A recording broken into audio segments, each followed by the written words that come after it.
So driving on the road here that cuts through Lassen Volcanic National Park, Julie spotted signage off the side of the road, so we left the truck back there and we're gonna go wander over here, see what this is, what site we have. Noble's Immigrant Trail, pioneered by William Nobles. This trail linked the Applegate Trail in Nevada to the northern Sacramento Valley. During the 1850s and 60s, several thousand immigrants used this trail in their migration from the eastern United States. Uh-huh. And it looks like they were covered wagons. Mm-hmm. Wow. It's similar. Mm. Really? I wish I wish that was filmed. I'm holding the camera. No. Did you have fun fighting that piece of branch there? Yeah. Yeah, okay. I think I won. This tablet marks the route of those early pioneers who, in 1852, first went over the Noble Pass, linking the Humboldt, Nevada road with Shasta in Northern California. And their road is followed at this locality by the Park Highway. So there you go. Mm-hmm. And again, covered wagons. That's the way they used to do it, huh? Mr. Nobles. Mr. Nobles? Oh, there's your trail. So Nobles Trail, it goes right through Susanville. So here's Shasta. Yeah. Comes through here, through the park, right here.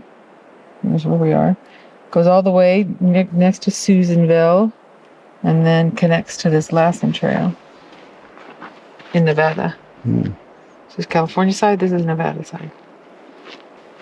Oh, they used to have wagon tracks, but they're long faded. We're standing on the route of the Nobles Trail, one of the several trails that led settlers and gold miners to California. The area is named for William H. Nobles, a respected botanist and naturalist who was the first to discover and document many of the unique plant species found in Lassen Volcanic National Park. The Nobles Trail is a moderate 3-mile hike through stunning meadows and forests. Interpretive signs identify some of the rare plants discovered by William H. Nobles.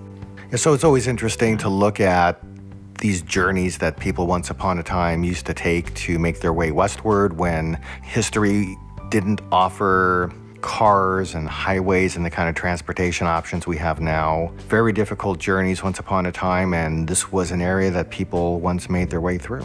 We learned a few things when we visited Lassen. Absolutely. We always learn something. And that was one of them. Yeah. Another hike you can take is called the Devastated Area Trail. This was an interesting name for a trail, and I myself had no idea why it was called that until we got there. But it's very unique, it's very fascinating, and it is a 1.5-mile loop trail that goes around the area that was devastated by an eruption of Lassen Peak in 1915. This really fascinated me. We pulled into the area, there's a parking area, so we pulled in that area and parked after we had come from the visitor center. And along this trail, you'll see evidence of lava flows, pyroclastic flows, and other geological features that highlight the volcano's absolutely destructive force and power when it erupted. So there's a 1/2-mile loop trail here for the devastated area at Lassen National Park. And we're gonna go check that out and see if there's, what kind of views there are. Well, this is to the restroom, so of the this can't be it. So that must be the trail. the path that looks like a trail is the trail.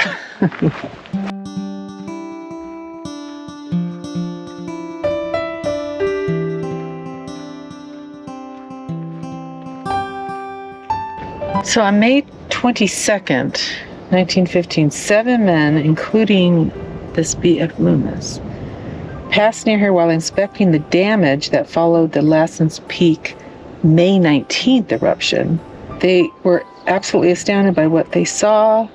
They could not suspect that the horrific scene would be repeated just hours later. Wow. Had they dallied, they might not have survived. For Lassen Peak blew again at 4:45 p.m. that afternoon. Wow. That's crazy. The mud flows swept through Lost Creek. A few lava rocks the size of cabins blasted from the Lassen crater and were carried more than 4 miles by this May 19th avalanche. Today, these rocks rest as monuments of the great eruption that happened throughout this devastated area. This giant boulder is a lava rock, red dicite, formed 27,000 years ago. When Lassen Peak first erupted, the boulder, along with other rocks you see here, was torn from the mountain and carried here some 3 miles below the summit by the avalanche that occurred following the May 19th, 1915 eruption.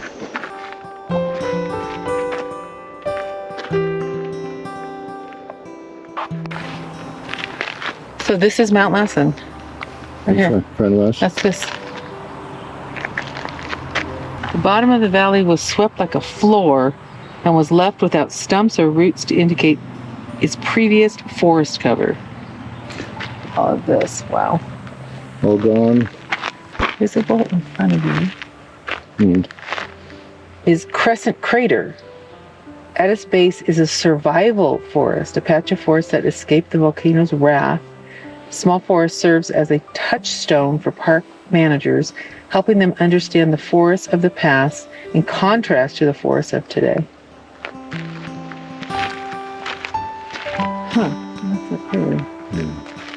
So during the May 1915 eruptions, these beautiful landscapes, these tranquil meadows, these forests became barren-like moon surfaces. It uprooted trees, it changed the whole landscape with mud flows and volcanic rocks and activity that happened in this devastating volcanic blow. Yeah, and there's some pretty interesting photos they have on the plaques that show kind of before and after. Yeah. And you had the forest before and just like nothing after this volcano blew. Yeah, very fascinating. Yeah.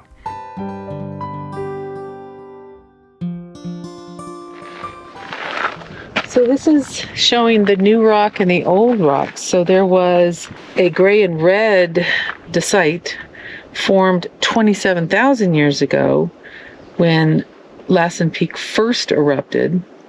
How do they know that? Oh, anyway. Geologists. They are the same rock type as the Lassen Peak dacite, only different in color. Gray, red, and black. So what? All the same rock, but just different color. Yeah. So this was stuff that was sealing off the crater before the eruption. This black one. Black, and then you've got the light, which is same rock, but it has pumice in it. So this is lava that's filled with gas bubbles. So this is what happened in the May 22nd, 1915 eruption. And then you've got this like striated or banded pumice, they call it. Same eruption, which is a mixture of the two magmas of different composition. Fascinating.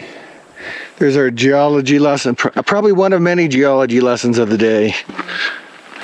That works better for me than the old textbook at school. Yeah. Just coming out here and seeing it for real. Bring your kids. Yes. I remember learning about volcanoes in, I think, the 9th grade or something. Yeah. I don't know what the heck class it was. It's different when you can see and touch things. Yeah.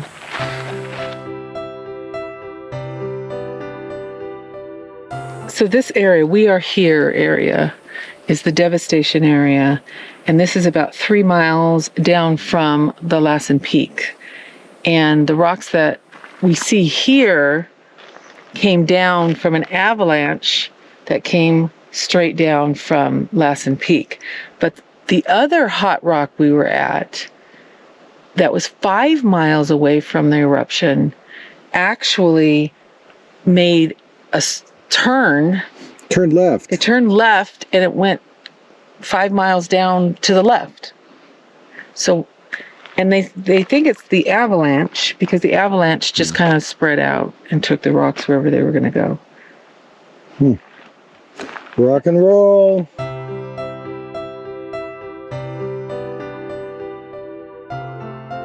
So one of the things we've learned here is we see these they call them the quenched blobs in the rock, and it's apparently when two different types of magmas come together, which is what happened during the May 19th Lassen Peak eruption, when you have superheated basalt magma mixing with dacite magma, a volcanic jolt occurs, sometimes enough to cause a volcano to erupt, and that's what they believe happened here at Lassen Volcanic National Park just a little over 100 years ago. Blobs are right here. So there's a blob. There's a couple here. Kind of probably hard to... They're really hard to see, but here's one here. Yeah. Here's one here. Okay. Well, you can see all the fractures. Fractures of the rock. Yeah.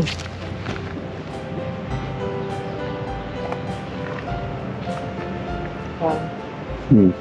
So behind us is what was once the devastated area. It's still called the devastated area, but over decades and decades, it's all grown back because nature is amazing. And the next roadside stop, Chaos Jumbles. So we are standing in a place where there was a massive rock avalanche 350 years ago.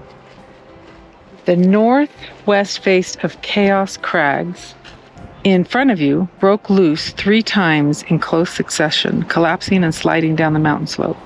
The rubble from the first break traveled 4 miles at such a force and speed that it washed 400 feet up the slope of Table Mountain and then sloughed off to the west, edging near today's Northwest Park entrance. Wow. The next 2 rock falls were similar and shorter but thicker, added the mast of the jumbles, and in some places is 130 feet thick. The rocks buried the original forest. Today, many feet above the old forest, a recovering forest grows. Mm-hmm.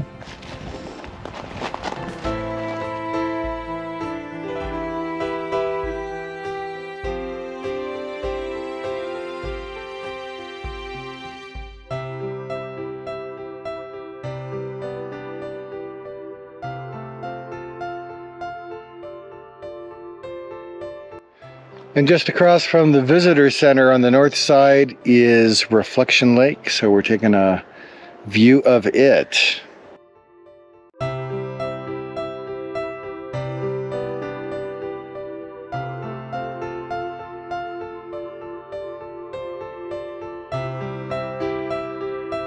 And this was where we stopped at the end of our day 1 at Lassen Volcanic National Park. Walked around this beautiful lake. And as you might guess, the lake gets its name from the beautiful reflections of the mountain that is displayed on its calm water. Great place for photographs. It's very close to Manzanita Lake, and it's another popular spot for kayaking, fishing, and picnicking. And we just took an opportunity to relax. So if you want a place just to spend some downtime, have an easy walk around a body of water, Reflection Lake is a good option for you.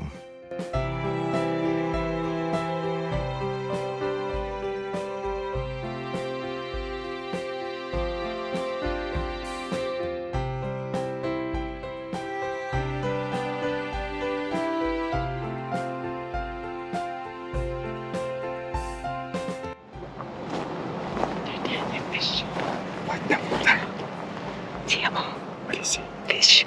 Fish. No fish. Fish. Yes. A little fishes. No. There's some bigger ones. They'll never come out on the camera. No way. There's bigger ones down below.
it's a time of reflection.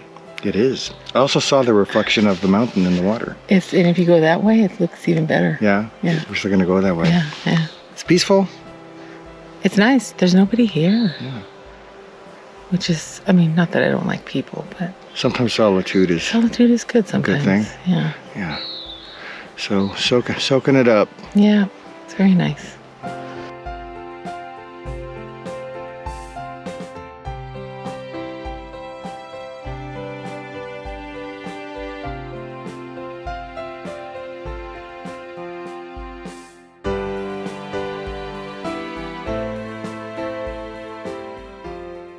Our next and our last thing to talk about is the Bumpass Hell.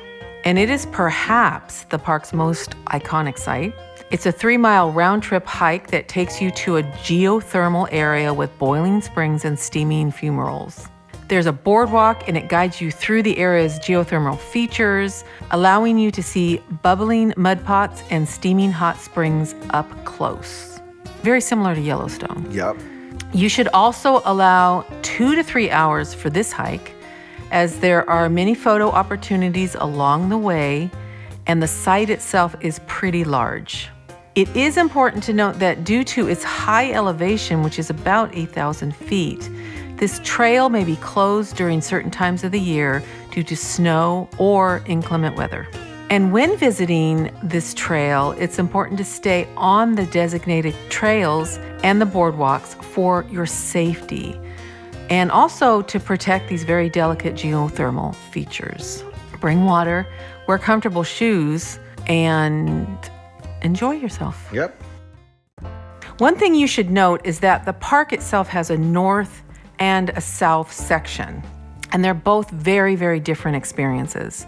The southern part of the park, accessed via the Combe Yamani Visitor Center, is where you'll find most of the geothermal features. Popular stops in the south section include Bumpass Hell and Sulphur Works. This area is more rugged and offers more challenging hiking trails with spectacular views. Unfortunately, during our visit, which was in mid-June, the southern section of the park was still covered by 4 feet of snow. I was stunned when we learned that. Yeah. So that visitor center that I just spoke of, in that area, and the roads to it were closed. Yeah. So there was no way to get to that part of the park. So no bubbling mud pots for us on this particular trip. Yes, and it was fortunate for us that our reservations were not for that area. Yeah, even though we planned on traveling to it. You know, we thought we would drive there, but where we were staying, the KOA was much closer to the northern entrance. So let's talk about the northern side of the park then. This northern side has very lush forests, and it has the serenity of the Manzanita Lake. This part of Lassen National Park is perfect for those who enjoy serene landscapes, hiking, and water activities such as kayaking and fishing. Yeah, so the northern part of the park, it's where we spent our time. But even in that part of the park, the road only went so far because they had it closed as well because of late winter type of conditions they were still dealing with, trying to clear the roads even in June. It reminded me of when we visited Glacier National Park, because we visited that park in June as well. Yeah, and we couldn't get all the way through Sun Road. Right. Yeah. So another place we should return to someday. Yes, absolutely. Yes. Yeah. So how many days are recommended for a visit to Lassen Volcanic National Park? To get a good experience, we recommend at least 2 or 3 days. That's going to give you enough time to explore several sections of the park without feeling rushed. Plus, if you want to spend some extra time just relaxing, then you'll have that as well. We spent at least a couple of days there. Yeah, I think 3 overall from start to finish. There's better times than others, perhaps, to visit this area. Timing can be crucial depending on what you want to see. So the best time to visit Lassen Volcanic National Park is during the summer months, and I would say from late June to September, because we did early June and found half of the things we wanted to see not even available.